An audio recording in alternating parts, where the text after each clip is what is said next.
নমস্কার, আমি আশুরাজ অ্যাস্ট্রোলজি এবং বাস্তু চ্যানেলে আপনাদের সবাইকে স্বাগত।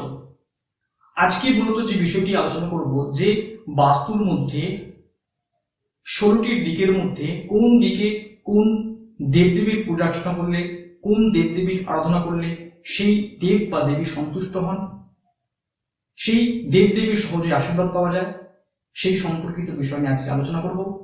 তাই শেষ পর্যন্ত অবশ্যই ভিডিওটি দেখতে থাকুন। প্রথমে আসি নর্থ ইস্ট বা ঈশান কোণ। নর্থ ইস্ট ডিরেকশন হচ্ছে এমন একটি জোন যেখানে আমরা যে কোনো দেবদেবীর পূজা অর্চনা করতে পারি। এখানে পূজা অর্চনা করলে ভগবান সহজেই সন্তুষ্ট হন এবং ভগবানের থেকে সহজে আশীর্বাদ পাওয়া যায়। যারা রাধাকৃষ্ণের পূজা অর্চনা করেন বা কৃষ্ণের পূজা অর্চনা করেন বা বাল গোপালের পূজা অর্চনা করেন, তাদের জন্য উপযুক্ত স্থান হচ্ছে ইস্ট নর্থ ইস্ট, পূর্ব উত্তর পূর্ব।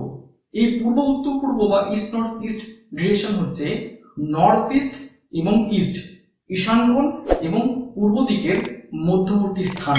এই জায়গায় যদি কৃষ্ণের আরাধনা করা হয় বা বালগোপালের পূজা অর্চনা করা হয়, এই দেবদেবী সহজেই সন্তুষ্ট হন এবং আমাদেরকে আশীর্বাদ প্রদান করবেন, আমাদের গৃহকে সুখ আনন্দে ভরিয়ে রাখবে।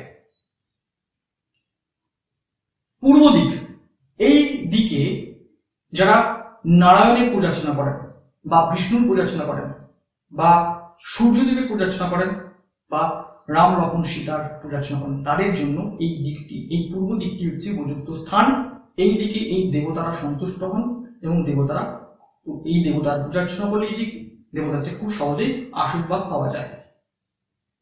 যারা মা লক্ষ্মীর আরাধনা করেন, মা লক্ষ্মীর পূজা অর্চনা করেন, তাদের জন্য উপযুক্ত স্থান বা উপযুক্ত দিক হচ্ছে সাউথ ইস্ট বা দক্ষিণ পূর্ব দিক। এদিকে মা লক্ষ্মী সন্তুষ্ট হন এবং এই দিকে পূজা অর্চনা করে মা লক্ষ্মীর থেকে সহজেই আশীর্বাদ পাওয়া যায় এবং মা লক্ষ্মী আমাদের জীবনে আনন্দ, খুশি, আর্থিক সমৃদ্ধি ভরিয়ে তুলতে পারে। যারা হনুমানজির পূজা অর্চনা করেন, হনুমানজির আরাধনা করেন, তাদের জন্য উপযুক্ত স্থান হচ্ছে সাউথ ইস্ট, দক্ষিণ পূর্ব দিক। এই দক্ষিণ পূর্ব বা সাউথ ইস্ট ডিরেকশন হলো দক্ষিণ পূর্ব এবং দক্ষিণ দিকের মধ্যবর্তী স্থান। এই স্থানে যদি হনুমানজির পূজা অর্চনা করি, হনুমানজি আমাদের মধ্যে সাহস, পরাক্রম এবং বল প্রদান করে থাকে।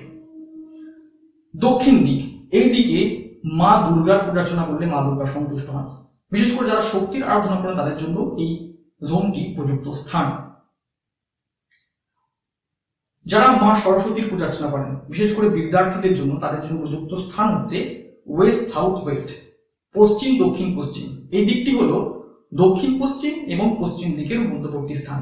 এই দিকে মা সরস্বতীর পূজা অর্চনা করলে মা সরস্বতী সন্তুষ্ট হন, আমাদের মধ্যে জ্ঞান বুদ্ধি প্রদান করতে পারে, আমাদের ভালো শিক্ষা প্রদান করতে, যাতে আমরা উচ্চ শিক্ষা লাভ করি, সেক্ষেত্রে আমাদের আশীর্বাদ প্রদান করতে পারে। যারা লক্ষ্মী গণেশজির পূজা অর্চনা করেন, তাদের জন্য উপযুক্ত স্থান হচ্ছে উত্তর দিক। এই দিকে যদি লক্ষ্মী এবং গণেশজিকে পাশাপাশি রেখে পূজা অর্চনা করা হয়, তাহলে লক্ষ্মী গণেশজি খুব সহজেই সন্তুষ্ট হন, যেটি আমাদের আর্থিক সমৃদ্ধি, আমাদের প্রফেশন, আমাদের ব্যবসার জন্য খুব উপযুক্ত। এরপর আসি নর্থ ইস্ট ডিরেকশন। এই দিকটি হচ্ছে উত্তর এবং উত্তর পূর্বের মধ্যবর্তী স্থান।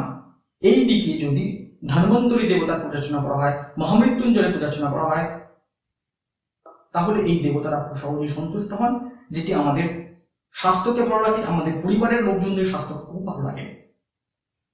তো আপনারাও আপনাদের পছন্দ মতো দেবদেবীর পূজা অর্চনা সঠিক দিকে করুন, অবশ্যই সেই দেব বা দেবী সন্তুষ্ট হবেন এবং আপনাদেরকে খুব সহজেই আশীর্বাদ করবেন, আপনাদের ইচ্ছা পূরণ করবেন।